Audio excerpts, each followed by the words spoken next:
Viewers, আমার চ্যানেলে আপনাদেরকে স্বাগতম। তো আমি আজকে আপনাদেরকে রান্না করে দেখাবো ডিমের একটি অসাধারণ রেসিপি, যেটা দেখে আপনারা বুঝতে পারবেন যে কি না হয় শুধুমাত্র একটা ডিম দিয়ে। তো এখানে দেখতে পাচ্ছেন আমি ডিমটা আগেই পেঁয়াজ কাঁচা লঙ্কা দিয়ে মিশিয়ে নিয়েছি ভালো করে, কিছু নুন আর কিছুটা হলুদ দিয়ে। এখানে আছে পেঁয়াজ পেস্ট, এখানে আছে টমেটো, এখানে আছে সিদ্ধ করা আলু, আর এখানে আছে কাশ্মীরি শুকনো লঙ্কার গুঁড়ো, হলুদ গুঁড়ো, আর এখানে আছে আদা জিরা বাটা, এখানে আছে পাঁচফোড়ন, লবঙ্গ, দারচিনি আর কালো জিরে, আর এখানে আছে কিছু কাঁচা লঙ্কা কাটা কুচি করে, আর এখানে আছে রসুন কাটা। তো ভিউয়ার্স, আমি এখন দেখাবো কিভাবে রান্নাটা করতে হবে। এখন যা করব, আমি ডিমটাকে ভেজে নেব। ডিম দিয়ে মানে মামলেটটা করে নেব। মামলেট দিয়ে পুরো তরকারিটা আমি করব।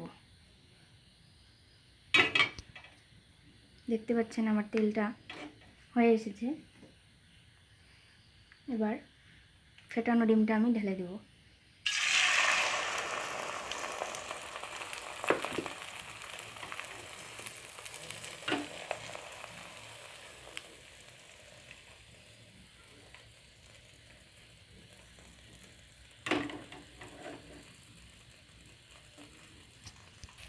দেখতে পাচ্ছেন আমি এটাকে আস্তে আস্তে করে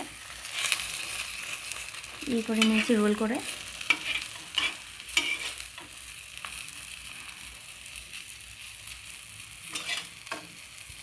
সমান করে আমি ভাগ করে নেব।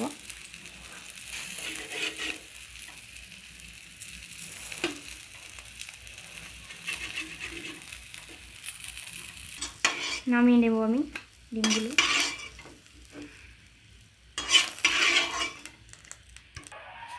আবার তেল ঢেলে নেব। এবার আমি পুরো রান্নাটা করব। আমি ফোড়নে দিচ্ছি পাঁচফোড়ন, লবঙ্গ আর দারচিনি।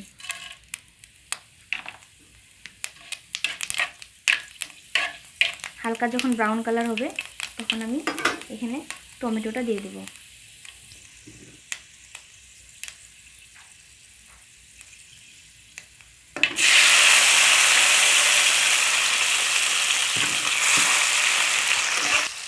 পেঁয়াজ বাটাটা দিয়ে দেব।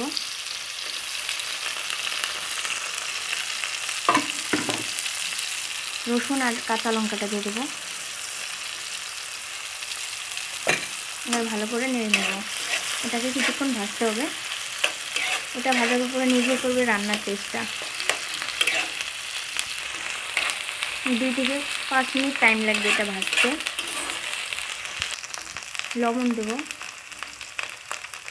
স্বাদ মতো, যে যেমন খেতে পছন্দ করেন।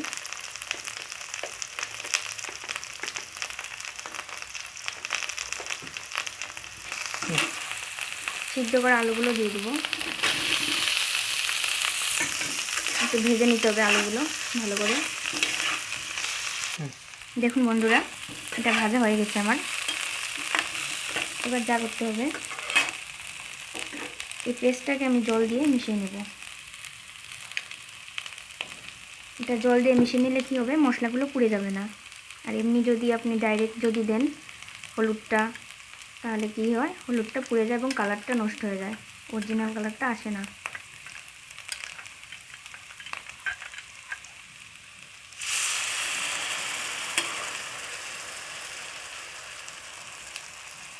এটা আমি ভালো করে মিশিয়ে নেব। দেখুন এটা ফুটতে আরম্ভ হয়েছে। তো যখন দেখব আমরা তেলটা সেপারেট হয়ে এসছে, তখন বুঝতে পারবো যে আমরা এটা কমপ্লিট। দেখুন এটা ভাজা হয়ে গেছে। এটা আবার ভাজার উপরে নির্ভর করবে রান্নার টেস্টটা, কিন্তু এটা ভালো করে ভেজে নিতে হবে। এবার এটা আমরা জল ঢেলে দেব।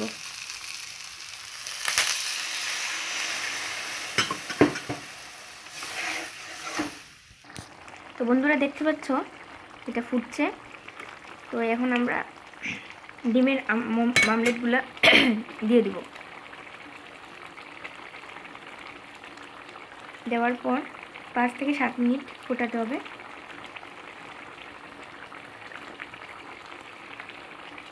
অসাধারণ একটা কিন্তু রেসিপি, আপনারা বাড়িতে ট্রাই করবেন নিশ্চয়ই, খেতে খুবই ভালো লাগে।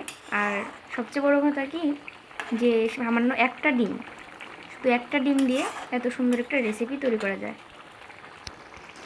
তো দেখতে পাচ্ছেন এটা হয়ে গেছে। এবার আমরা এটা নামিয়ে নেব, তবে এর আগে গরম মশলাটা দিয়ে দেব, দিয়ে একটু নেড়ে নেব। তো দেখতে পাচ্ছেন আমাদের ডিমের কারি রেডি। তো আপনাদের যদি ভালো লেগে থাকে নিশ্চয়ই লাইক, কমেন্ট এবং শেয়ার করবেন।